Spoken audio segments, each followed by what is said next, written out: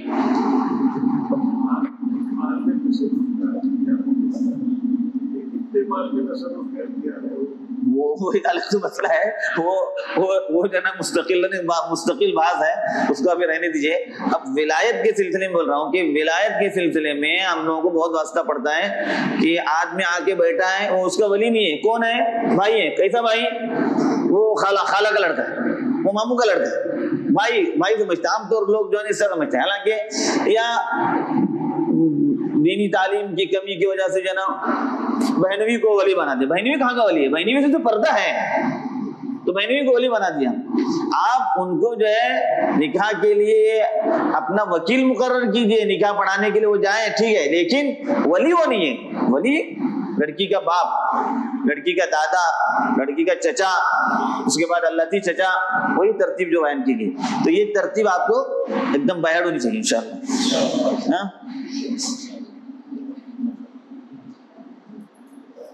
یہاں دیکھیے جی، بھائی کے لڑکے سے شادی بھی ہو سکتی. ولی بھی بن رہا. مولانا پوچھ رہے ہیں کہ لڑکی کا کوئی ولی نہیں ہے، صرف لڑکی کا چچازاد بھائی ولی. لڑکی کا چچازاد بھائی ولی ہے. سنیے مسئلہ. اور وہ خود ولی اس لڑکی سے نکاح کرنا چاہ رہا ہے. اب اس کا ولی کون؟ اس کے بعد نہیں، اس کے بعد والا اگر کوئی ہے، دوسرا چچازاد بھائی ہے، وہ ولی بنے گا. نہیں ہے، وہی ایک چچازاد بھائی ہے، دوسرے کوئی اور نہیں ہے، اس کے بعد والے اولیاء نہیں ہے، اس سے اقرب ترین ولی کوئی نہیں ہے، تب تو پھر ولایت قاضی کو منتقل ہو جاتی ہے. علاقے کا قاضی جو ہے، اس کا قاضی خود ولی ہے. مثال کے طور پر سمجھے، قاضی خود ولی، اور قاضی خود اس لڑکی سے نکاح کرنا چاہ رہا ہے، تو اس لڑکی کا کوئی ولی نہیں ہے. آپ نے فتح المعین کے مسئلہ پڑھا ہے کہ جو نا قاضی خود اس لڑکی کا ولی ہے، وہ خود سے نکاح کرنا چاہ رہا ہے، تو یا تو اس کا نائب اس کا ولی بنے گا، قاضی کا نائب، یا پھر اس علاقے کا دوسرا قاضی اس کا ولی بنے گا. ولایت دوسرے کو منتقل ہو جائے گی. بات سمجھ میں آیا آپ؟ اور ترتیب یہی رہے گی. ترتیب بالکل یہی رہے گی، اسی ترتیب میں، آگے پیچھے بالکل نہیں ہو سکتا. اس لیے دیکھیے اس کے بعد کیا ہے، قریب سے قریب تر کو ترجیح دی جائے گی. جو بالکل قریبی آدمی ہے اسباب بننے کے اعتبار سے، ہاں، تو سب سے پہلے نمبر پر بیٹا، بعد والے سب چلے گئے، کوئی وارث نہیں بنیں گے بعد والے. تو پھر اجازت دینی پڑے گی. نہیں وہ تو ہم اب اس میں وراثت میں بول رہے ہیں. ابھی نکاح کے سلسلے میں کنکانی چچا کا بیٹا دبئی پہ ہے، ہاں، تو اس کے بعد والا جو آئے گا، نہیں بعد والے کو ولایت. دیکھیے یہ مسئلہ آپ نے فتح المعین کے اندر اور فقہی کتابوں کے اندر پڑھا ہے. ولی اقرب کا پہلے نمبر کا ولی، ولی اقرب کی موجودگی میں ولی ابد ولی نہیں بن سکتا، بھلے ولی اقرب علاقے کے اندر موجود نہ ہو. ولی اقرب کو ولایت نہیں جاتی، ولایت اسی کو باقی رہتی ہے، وہ اپنی طرف سے کسی کو وکیل مقرر کرے. اگر اس نے وکیل مقرر نہیں کیا ہے تو پھر ولایت قاضی کو منتقل ہوتی ہے. پھر لڑکی سے جناب، لڑکی قاضی سے درخواست کرے گی کہ میرے ولی موجود نہیں ہے، ولایت آپ کو منتقل ہوتی ہے، لہذا آپ اپنی ولایت سے میری نکاح خوانی کے فرائض انجام دیں. یہ لڑکی درخواست کرے گی. اب لڑکی جب یہ درخواست کرے گی تو پھر قاضی اپنی طرف سے کسی کو وکیل مقرر کرے گا. وہ قاضی کی طرف سے وکیل ہوگا، جو معمولوں بن کے آتا ہے نا ہماری اصطلاح میں، وہ قاضی کی طرف سے وکیل ہے، وہ ولی نہیں ہے. بات سمجھے؟ مسلم کے لیے قاضی ولی رہے گا. نو مسلم کو کوئی نہیں، قاضی ولی. نو مسلمہ لڑکی ہے تو جی جی، چھوٹے سے مراد شرعی اعتبار، جی سنیے، شرعی اعتبار سے اگر قمری مہینوں کے حساب سے ان کی 15 سال عمر ہو چکی ہے، 16ویں سال میں داخل ہوئے ہیں، قمری حساب سے، نہ کہ ہجری حساب سے، مثلا نہ کہ شمسی اور جنا عیسوی حساب سے. اگر ان کی عمر 15 سال پوری ہو گئی ہے، ایک دن بھی زیادہ ہوا ہے تو وہ مکلف ہے، وہ ولی ہے۔ اگر وہ نہیں، اس سے بھی کم ہے تو ولایت اس کے بعد والے کو منتقل ہوتی ہے۔ میرا اور اس کے متعلق کوئی سوال؟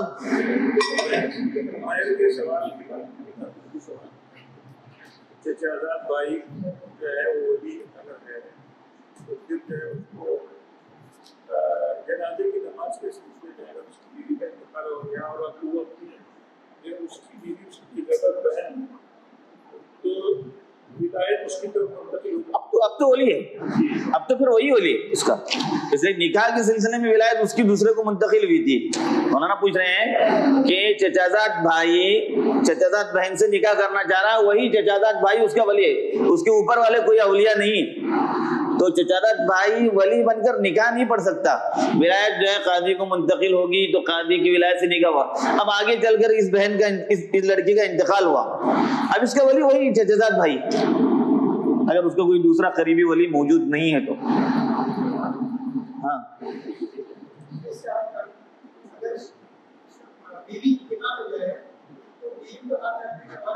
جی نہیں، ہاتھ لگانے سے وضو نہیں ٹوٹ سکتا۔ ہاں ہاتھ لگانا چھوڑیے، نہلا بھی سکتا ہے۔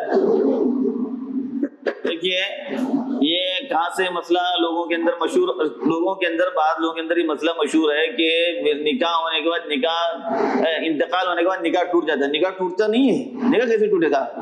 حضرت ابوبکر نے حضرت ابوبکر کو نہلایا تھا ان کی بیوی نے، سمجھے آپ، اور نہلانے میں ہاتھ لگنا ضروری ہے؟ نہیں، حضرت ابوبکر نے اپنی بیوی کو نہلایا تھا، نہیں، حضرت ابوبکر کی بیوی نے حضرت کو نہلایا تھا، اور حضرت علی نے اپنی بیوی حضرت فاطمہ کو نہلایا تھا۔ یہ دو واقعے دو خلفاء کے کہ ایک اپنی شوہر کو نہلا رہی ہے اور ایک اپنی بیوی کو نہلا رہا ہے، لیکن وضو نہیں ٹوٹتا۔ فتح المعین کے اندر بھی مسئلہ لکھا ہوا ہے کہ لا ينقض وضوء المیت، میت کا وضو نہیں ٹوٹتا، غیر محرم کا ہاتھ اگر لگ گیا مثال کے طور پر جسم کو، لا ينقض وضوء المیت، زندہ ہے تو دونوں کا وضو ٹوٹ گیا مسئلے کے اعتبار سے۔ مس مراج ہے نا، عورت کو ہاتھ لگنے سے وضو کا ٹوٹنا، جو شافعیہ وغیرہ کا مسئلہ ہے کہ عورت کو ہاتھ لگنے سے وضو ٹوٹ جاتا ہے، یہ دونوں کے لیے زندگی کے اعتبار سے۔ ایک کی موت ہوئی ہے تو مرنے والے کو اس کے اندر یہ نہیں ہے، مرنے والے کا وضو نہیں ٹوٹتا، یہ وضاحت موجود ہے اس کی، سمجھ رہے ہیں؟ وہ ختم ہو چکا اس کا معاملہ۔